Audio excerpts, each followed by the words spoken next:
안녕하세요. 오늘 5월 27일 수요일인데 지난번에 네 번째 증거 구원하는 믿음은 영혼을 특별한 회개의 상태로 이끈다 해서 이제 세 번째 요구까지 마쳤고요. 오늘은 이제 네 번째 요구, 즉 죄를 물리치기 위한 행동을 취하라에 대해서 말씀을 드리고자 합니다. 이 회개의 상태가 사실 이렇게 죄를 물리치기 위한 행동을 취하는 것은요.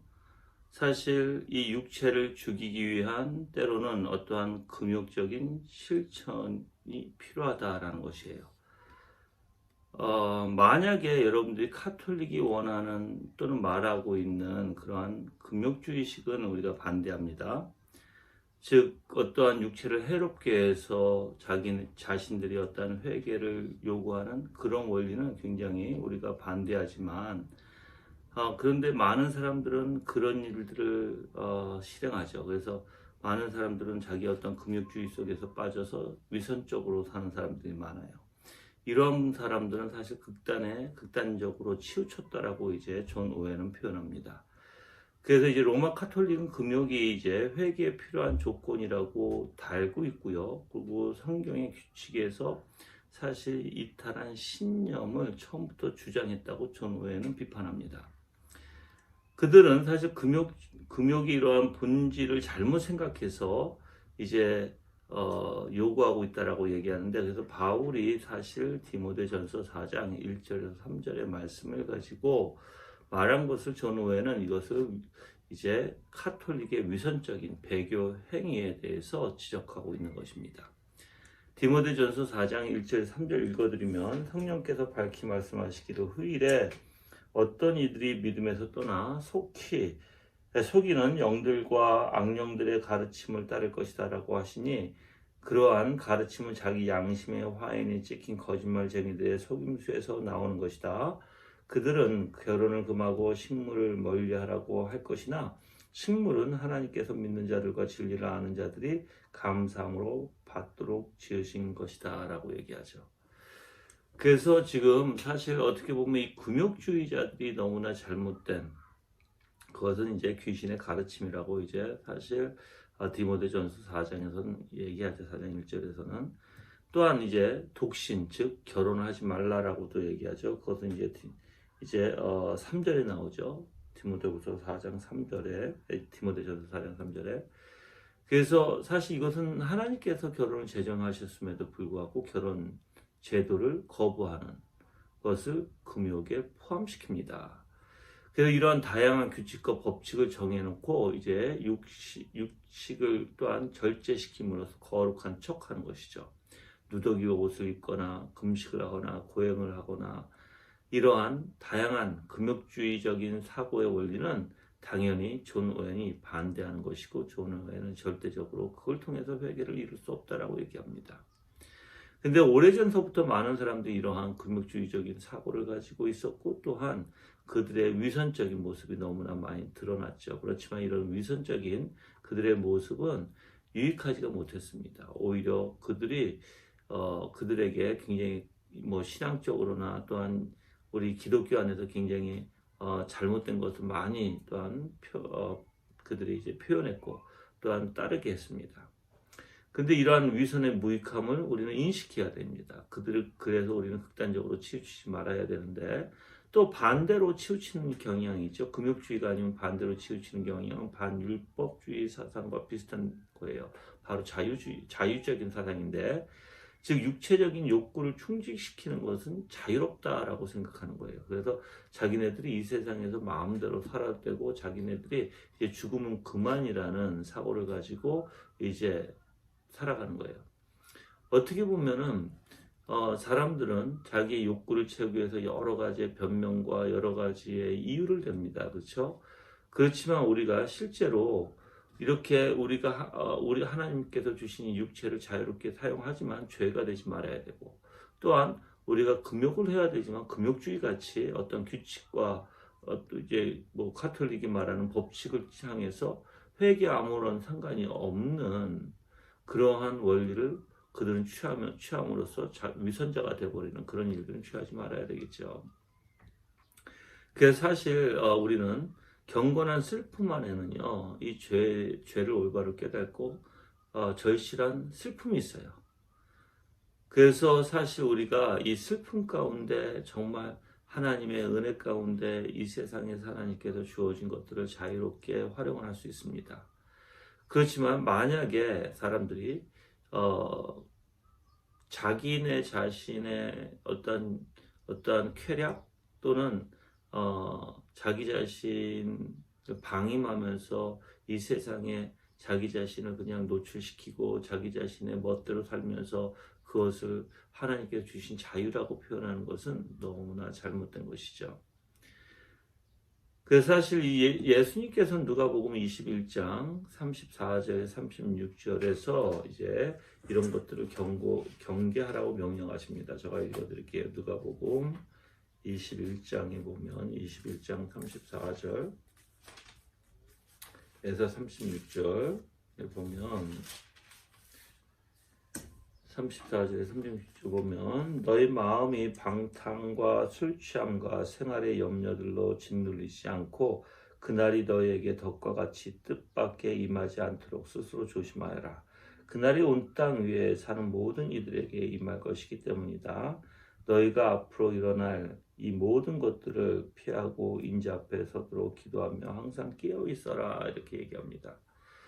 즉 우리가 이제 잘못하면 예수님께서도 여기서 얘기하신 마음의 방탕, 술 취함, 생활을 염려들로 짓눌리지 않고 이제 그날이 너희에게 덕과 같이 뜻밖에 임하지 않도록 스스로 조심하고 깨어 있으라라고 예수님께서 말씀하셨거든요.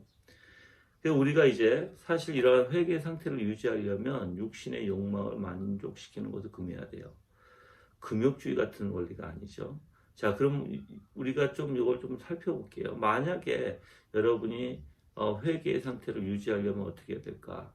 우리 내면에서부터의 어떠한 욕망적인 원리를 여러분들이 삼가해야 된다는 것이에요. 잘못된 생각, 부정적인 생각, 내 욕구대로 쫓아가는 것을 여러분들은 부단히 그만둬야 되겠죠. 자, 그만두려면 어떻게 해야 돼요? 말씀으로 여러분이 묵상하고 예수 그리스도로 채우는 것부터 하셔야 되고 또 하나님 앞에 간구함으로 하셔야 됩니다. 또한 뿐만 아니라 유혹적인 생활의 쾌락을 멀리해야 돼요, 여러분들. 이 세상과 가까이에서 여러분들이 이 유혹적인 세상의 쾌락에 여러분이 물들기 시작하면 여러분들은 죄를 질 수밖에 없겠죠. 또한 애통하는 태도로 진중하게 행동해야 됩니다. 여러분이 죄가 있음에도 불구하고 진지하게 행동하지 아니하면 거기에서 뭐가 있을까요? 사실 여러분이 죄에 대해서 신중함이 없다는 뜻이거든요. 그래서 죄의 고통을 의식하는 겸손한 심령의 상태가 되어야 된다라고 얘기합니다. 여러분들 예수님께서도 너희 자신을 날마다 부인하고 십자가를 지는 삶을 살아라고 얘기하셨죠. 그래서 우리 자신의 목숨마저도 우리는 사실 하나님 앞에 드리는 심령이 되어야 될 것입니다. 그래서 우리가 시온에서 슬퍼하는 자들은 자신의 운명과 상태를 부끄러워하지 않고 적절한 외적 행동을 통해 그 슬픔을 표현한다라고 존 오웬은 말합니다. 그래서 우리는 정말 하나님 앞에서 사실 슬퍼하는 자, 우리의 존재, 우리의 비참함 때문에 그래서 오직 예수 그리스도만을 의지하고 내 자신의 내 삶 속에서 이 육신의 연약함을 깨닫고 더욱더 주님 앞에 겸손히 엎드리고 주님의 능력으로 살아가기를 여러분들은 부단히 힘써야 된다는 것입니다. 그래서 우리는 수도사들 같이 우리는 또 우리 몸에 고행을 하지 않습니다. 우리 몸에 어떠한 고통을 줘서 우리가 어떠한 죄를 멈추거나 또한 회개로 그런 길로 가지 않아요.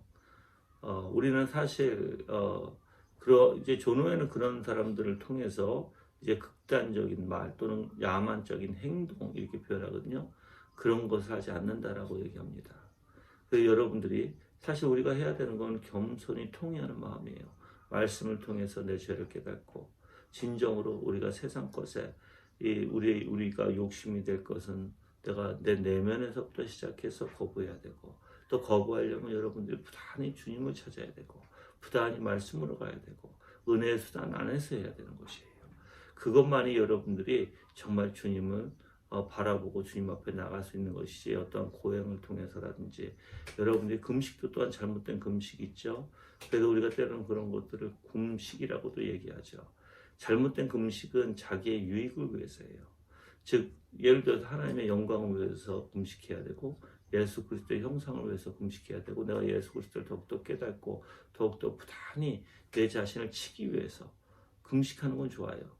또한 내가 회개가 안 되어질 때 정말 주님 앞에 진지한 마음으로 금식하는 것도 좋습니다. 그런데 그게 아니라 내가 어떠한 내 욕구를 얻기 위해서 내가 더욱더 가식적인 어떠한 위선적인 행동을 보이기 위해서 금식하는 건 절대 안 되겠죠. 여러분이 세상에 문제가 있으면 더욱더 주님 앞에 무릎 꿇어야 되는데 내가 잘 꿇려지지가 않는다. 내 마음에 정말 어떠한 아직까지 교만이 남았어서 아직까지 주님 앞에 겸손히 엎드리지 못한다는 건 근데 금식해도 좋아요. 그렇지만 그러한 올바로 된 금식, 동기와 목적이 올바로 된 금식을 해야지 여러분들이 잘못된 금식을 하면 안 되겠죠. 또한 하나님을 믿는 금식을 해야 될 거예요. 금식을 하다 하나님을 믿고 하나님을 의지하는 금식. 그래서 정말 우리가 더욱더 낮아지고 겸손해지는 금식을 해야 되겠죠. 그러니까 외형적으로 외식적인 금식이 아니라. 그래서 여러분들이 정말 진지한 마음을 가지고 하나님 앞에 나가는 것이 무엇인지 다시 한번 생각해 봤으면 좋겠습니다. 뿐만 아니라 여러분들이 이렇게 인간들이 이 세상의 욕구대로 살고자 한다면 자기가 멋대로 행동하고 자기가 멋대로 모든 것을 다 누리고 다 갖지만 항상 자기는 위선적일 수밖에 없겠죠. 신앙에 와서는 또한 괴롭고 슬픔과 또한 자기 죄에 대해서 깨닫는 원리 안에서는 그들은 또 가식적이 될 수밖에 없고 위선적이 될 수밖에 없을 거예요, 여러분들. 그래서 우리는 말씀으로 은혜 수단으로 우리 자신을 돌아보고 정말 우리 안에 정말 어떠한 것들이 있는지 그리고 또한 우리가 얼마나 나약한 존재인지 여러분이 여러분 자신을 살피는 귀한 시간이 되기를 원합니다. 자, 다음에는 이제 5번째 요구가 들어가는데 5번째 요구는 홀로 있는 시간에 각별히 주의하라는 내용을 가지고 여러분들에게 말씀을 드리겠습니다. 기도하겠습니다. 주님 감사합니다. 이렇게 부족한 우리에게 참된 진리를 깨닫게 해주시옵시고 우리가 정말 이 세상의 죄를 따라가지 않기 위해서 부단히 힘써야 되고 우리 자신을 부인해야 되고 날마다 십자가를 지고 살아가야 될 텐데 그게 잘못된 금욕주의 방식으로 하는 것이 아니라 또한 방종하는 자유의 원리 안에서 하는 것이 아니라 우리가 진지한 마음으로 주님 앞에 겸손히 엎드려 우리의 자신을 고백하고 우리가 얼마나 연약한 존재고 우리가 얼마나 타락한 존재인지 깨닫게 하여 주시고 정말 우리가 주님 앞에 겸손히 엎드려 간구할 수 있도록 성령께서 우리를 주장하여 주시옵소서. 감사하며 예수 그리스도 이름으로 기도합니다. 아멘.